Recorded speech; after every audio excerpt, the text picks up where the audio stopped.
this.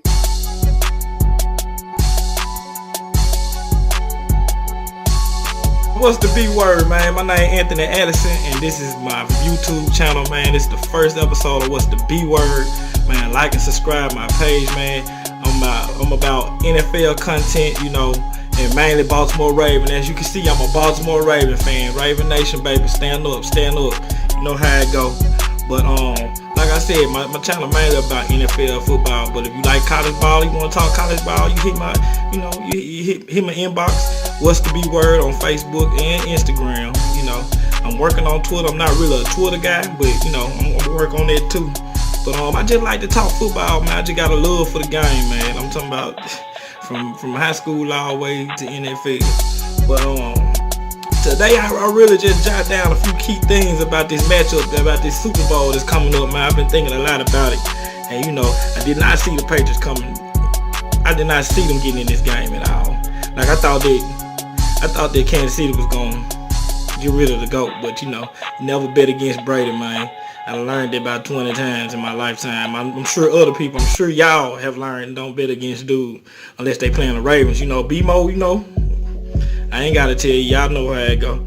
But some of the key matchups in this game, man, in this Super Bowl, man, one of the first ones that I wrote down was the Pats O-line versus the Rams D-line.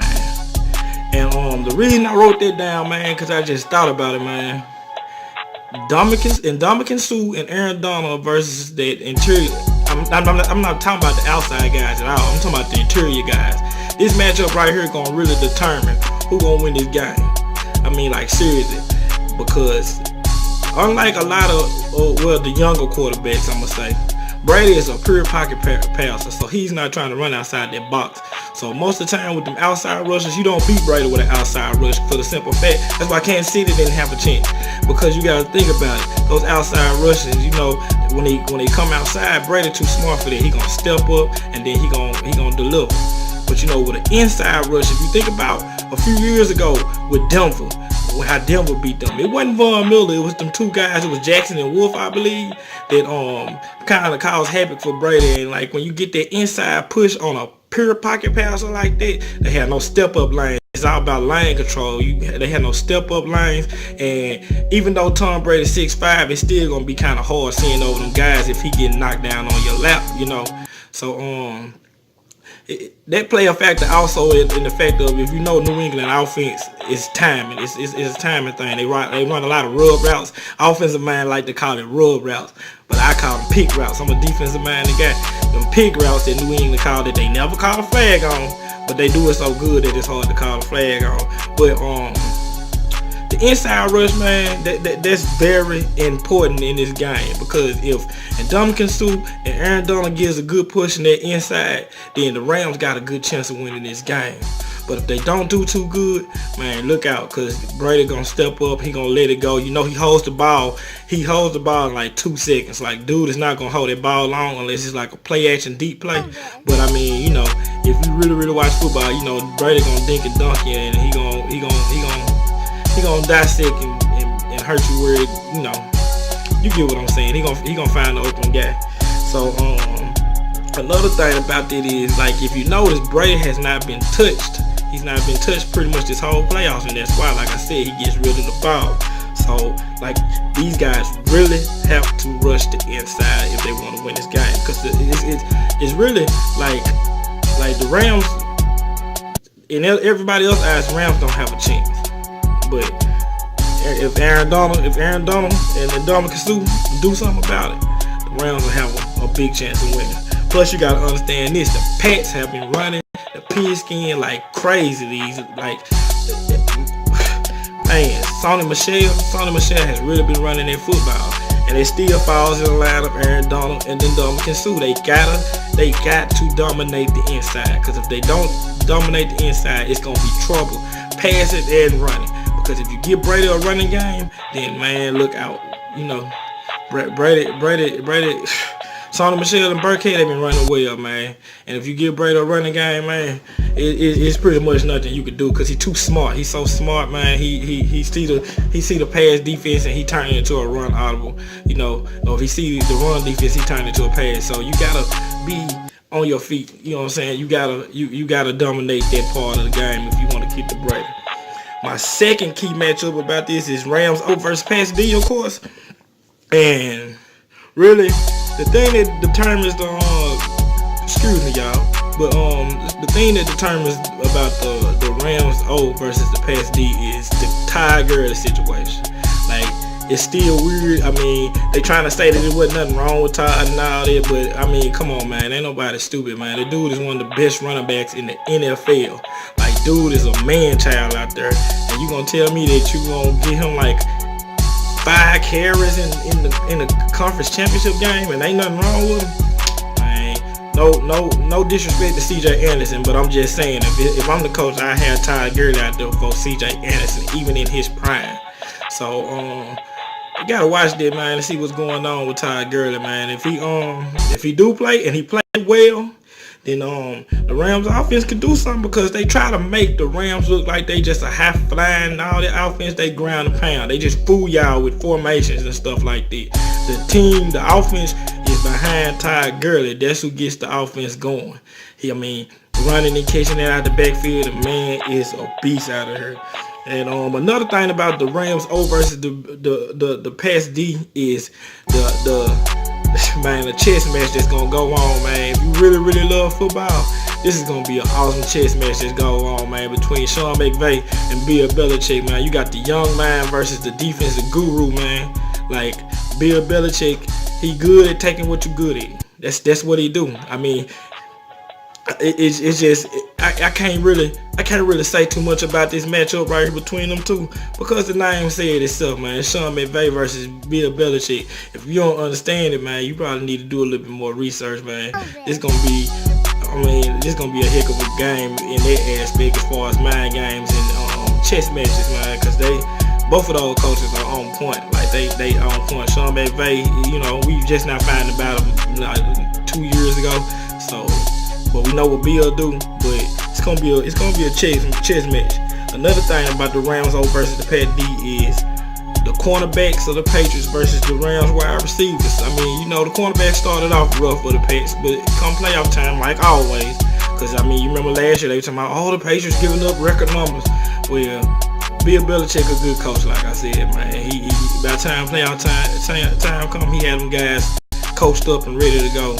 But the thing about it is, you got Woods and you got Brandon Cooks, and you can't give up the big play to them guys.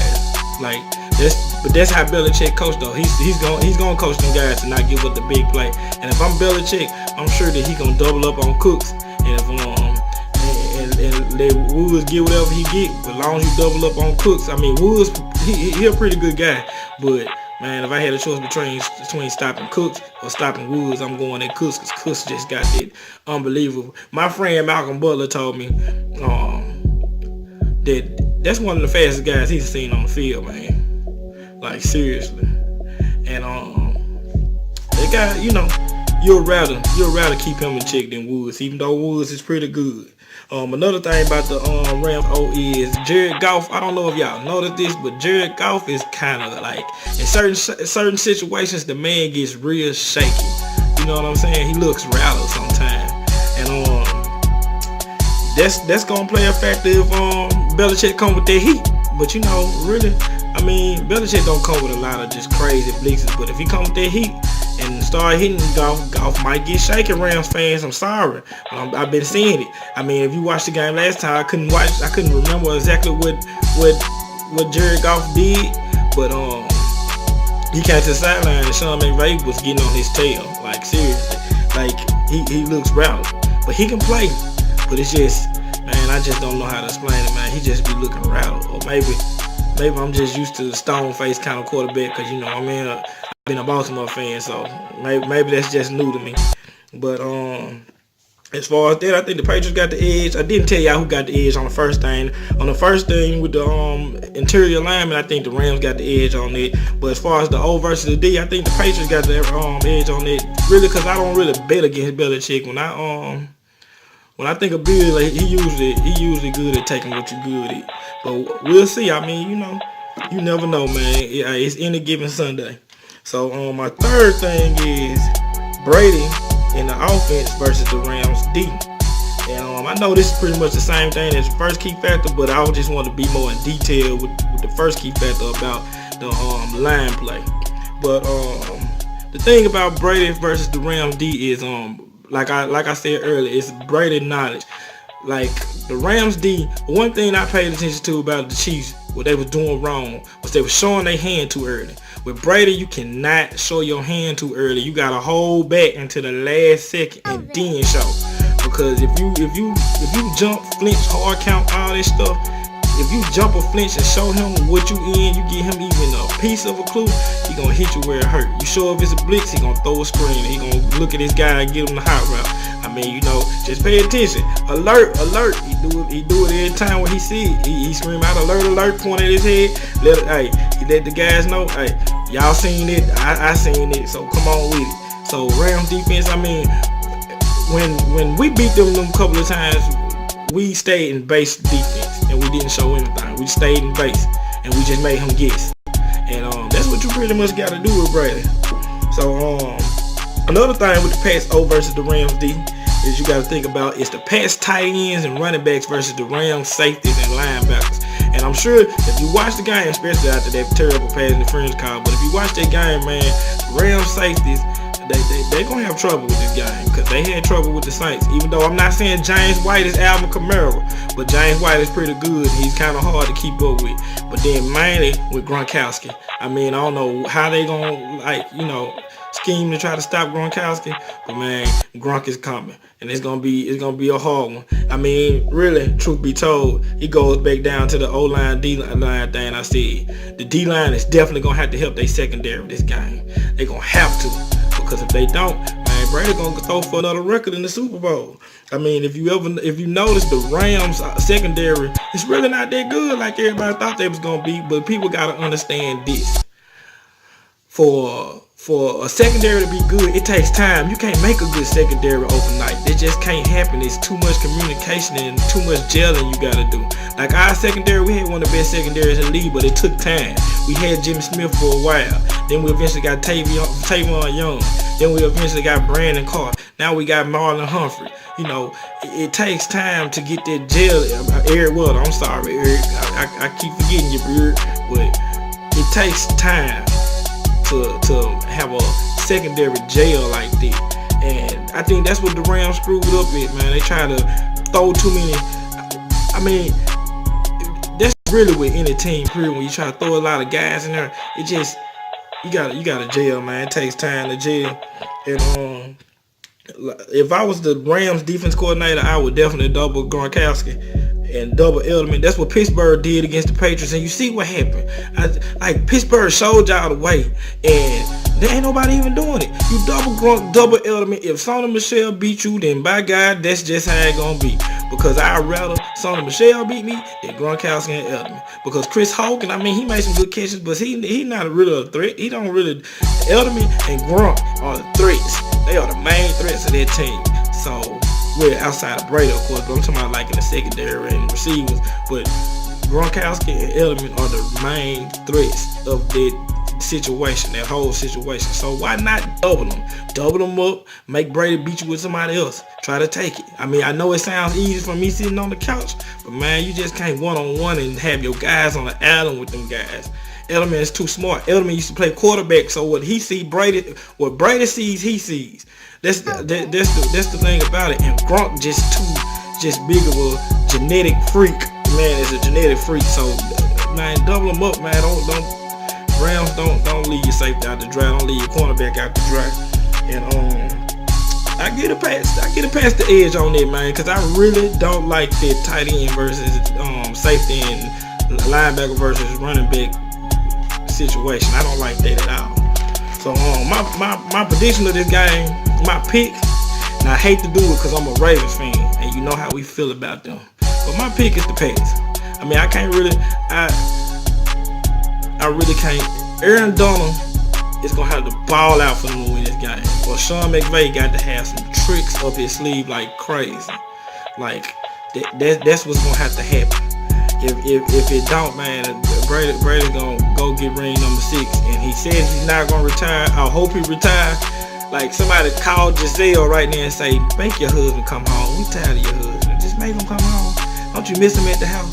She probably don't, but don't you miss him at the house, Giselle? Please, just get him up off us, please. We tired of him. We tired of him. Peyton, call your friend. So, so man, like I said, I picked the Pats to win, man, and I'm gonna go on name some things. The only way the Rams could really win this game, you know, I pretty much said it, but I'm just gonna run by it real quick. I'm gonna run it to you. The Rams can only win if they get, you know, pressure in the inside and give Brady problems inside the pocket. That's the only way they're gonna win. Force the Pats to run more instead of passing. Like you gotta take, like coaches don't think, take what they do good and make them beat you another way. If they beat you the other way, so be it. But don't just, you know, try to make them a ground and pound team, because if Brady got that ball and he's slinging it around, you in trouble. And keep Brady off the field, man. They falls back on Todd Gurley and CJ Anderson, man. You gotta keep Brady off the field, man. You gotta get first downs, have long drives, keep that man off the field, because if you keep giving him possessions, Atlanta, no matter what the lead is, Atlanta, if you keep giving him possessions, the man gonna finally start making everything he been missing. Atlanta. I still can't believe that they ran the ball 3 times after they got their lead, man. So run the ball, keep him off the field, get first downs, man. Find your mismatches, Rams, and keep Brady off the field. You have to minimize his possessions, because that's the only way to do it, man. And the last and final thing is to make splash plays on offense or special teams. I mean, y'all have to have a play from everywhere to win this game. I'm not saying like y'all so much of an underdog, but man, this Brady in the playoffs. This Belichick in the playoffs, and we know how they do. You got the 2 young guys, you know. You got McVay and Goff, and they new to this, you know. And Belichick and Brady true to this. I hate to sound cliche, but it just is what it is. So splash plays, man. Y'all gotta, you know, maybe a big interception, a big fumble, kickoff return, punt return, something. You gotta throw it all out there, man. You seen how the Eagles did last year, man. You gotta put it all out there, man. So that's about the only way they're gonna win, man. Like I said, pressure inside the pocket, force the Pats to run more, keep Brady off the field, and splash plays on offense and special teams, man. So like I said, this is my page, man. I just want to give y'all a quick video. Like and subscribe, man. YouTube, well, of course YouTube, because I'm on YouTube, but Facebook and Instagram, what's the B word, man? For Baltimore Raven content, for NFL content, for anything you want, you can inbox me and ask me anything about my opinion about your team, or you know, like a question with subscribe or whatever, man. And I'll catch up with y'all next time. Thank you.